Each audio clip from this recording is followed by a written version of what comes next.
Welcome back to the Collector Car Network. My name is Luke, and I am joined here today from Pat. Nice to meet you, Pat. How you doing? And you are the proud owner of this 1927 I am. Ford Model T. So, would you like to tell us just a little bit about the car? Sure. 1927 Model T. Model Ts went from 1909 to 1927. This is the last year of the Model T. They made 15 million of them, Wow. which is crazy. Yes.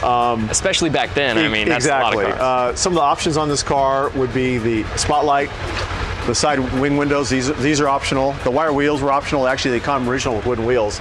In 26, 27, you could get a wire wheel if you wanted to. We upgraded a few things. Originally, this would be nickel. They didn't have chrome in 1927, but nickel you have to polish, so we chromed it. This is a nice car. My dad passed away about 10 years ago, so we got his collection of about 10 Model Ts. This has been our family for 35 years. 35 years. Yeah, 35 years, exactly. Just incredible. So, but you know, they're underpowered. They don't stop very well, but you kind of get addicted to them. It's part of the charm, you know? Exactly. We've upgraded it. High compression head. We put a distributor on it, a bigger carburetor, just so we can, you know, because originally these did about 40 miles an hour. This will do 50 or 60. You probably don't want to get on the freeway because it's just not that stable. Yes. But yeah. But anyway, yeah. We also, originally this would have vinyl, and this is like a stay fast, like a Mercedes material. So we just made it look a little nicer, upgraded it. Gotcha. Because even new, these cars were kind of crude. They were rough. I mean, when they would paint a Model T, they didn't spray them. They dipped them in paint, pulled them out, and let the runs run off, off the body. Yeah. So they weren't that, even new, they weren't that nice. Yeah. So yeah. Wow. So anyway, So yeah. let's move down to the inside of the car here and walk us through.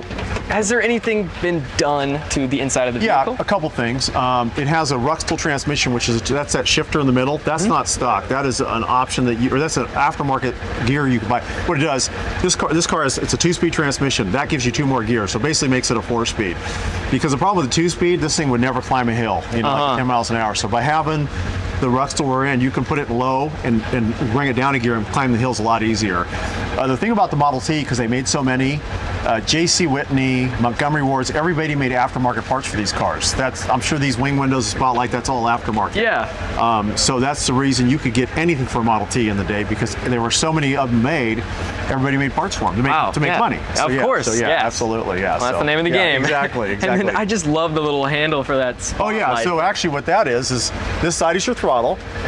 The other handle is your spark advance. So in a modern car, when you step on the throttle, the distributor advances automatically. It lets the car take off, right? The timing. Well, on a Model T, when you crank it, you bring it all the way up, because if you don't, you'll break the starter. You bring it all the way up, you crank it, and then once it starts, you pull it down and advance it. Yeah, and so that gives you your timing. And as you're going down the road, you give a little more advance. If you give it too much, you can feel it stop, so you bring it back up. But yeah, so this is your throttle, and that's your spark advance. Very cool. Yeah. Now, moving on to the rear of the vehicle here. Tell us a little bit about these optional wire wheels and what do we have braking this vehicle? Okay, so originally a Model T only had a transmission brake in the transmission. So if you were to brake an axle, you had no brakes. And even with the one brake, the brakes weren't that great. So obviously upgraded wire wheels, which were an option in the Model T when you bought them, but you did get those from Ford. You didn't buy those aftermarket. These are a Ford option. Now those brakes are called Rocky Mountain brakes. Those were aftermarket. Those were probably made by J.C. Whitney, but like I said, a lot of companies made aftermarket brakes, but you would put those on, and the reason they call them Rocky Mountains, because when you're in the Sierras or up in Colorado, if you lost that brake, it could kill you. You'd lose control of the car. So that's why you put the Rocky Mountain brakes. That actually does stop it. But as you notice, there's no front brakes. I was looking at that. Even with this, it only has back brakes. Yeah. Very interesting. Now, if you could pick, your favorite thing about this vehicle, would you be able to pinpoint one? A couple things. Okay. They're cute. You can beat the crap out of them. Actually, we've gone on a lot of tours over the years with my dad. We live in Northern California, so we do the Sierras. And we've been through creeks with 2-3 feet of water. They just hit the running board. You go through. They're versatile. Yeah. A lot of dirt roads. I would not expect that. I mean, it's not a 4-wheel drive, but you'd be surprised. And it's funny too. In the day when it snowed, they didn't have snow chains. What they do, they take rope, you lace it through the wheel, and that's your snow chain. So yeah, so they're just versatile. They're cute. They're easy to drive. It's a 2-speed transmission, but basically all the way in is on the clutch pedal on the left. All the way in is low. All the way out is high. The middle's neutral. And the only problem with that, if you're used to driving a clutch, you put the clutch in to go neutral. When on these, you put them all the way in, it puts you in low gear. Wow. When I was 15 years old, I was trying to drive my dad's Model T. He was trying to teach me. I went all the way in, went forward, and ran into his car Oh, in the no. garage and put a hole in his radiator. He's really happy with me. I'm sure he Really happy was. with me. I'm still in trouble. So anyway, yeah, but that's what I enjoy about the T's. And like Right I said, on. they're very, very versatile. Another interesting fact, in 27, these were all steel, then framing inside, but the early T's from about 1924 and back, they were all wood framed inside. So what would happen, the wood would get old and dry apart, and then the body would start falling off of it. So the 26, 27 is just a lot stronger car. Gotcha. Yeah, so. Very awesome stuff Yeah. to hear. Yeah. And then lastly, one of the things I thought was, I was trying to figure out what this thing was, that moto meter. Oh, the motor meter, yeah. Yeah. So in the day, the only gauge a Model T had in here, it would be an amp gauge.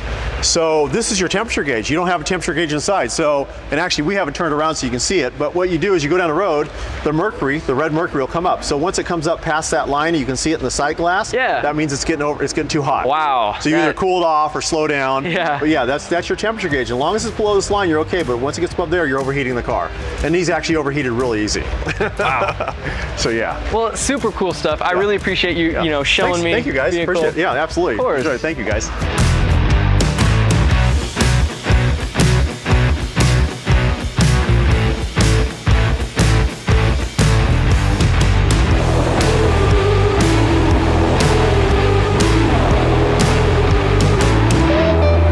Hey guys, thanks so much for watching our video. Be sure to hit that like and subscribe button and comment down below your thoughts. Remember, if you want to collect a car of your own, check out our website at classiccars.com, which is our online marketplace with over 30,000 listings live on the site. Also, be sure to check out our sister website at autohunter.com, which is our 7-day online auction. Thanks again, and we'll see you guys in the next video.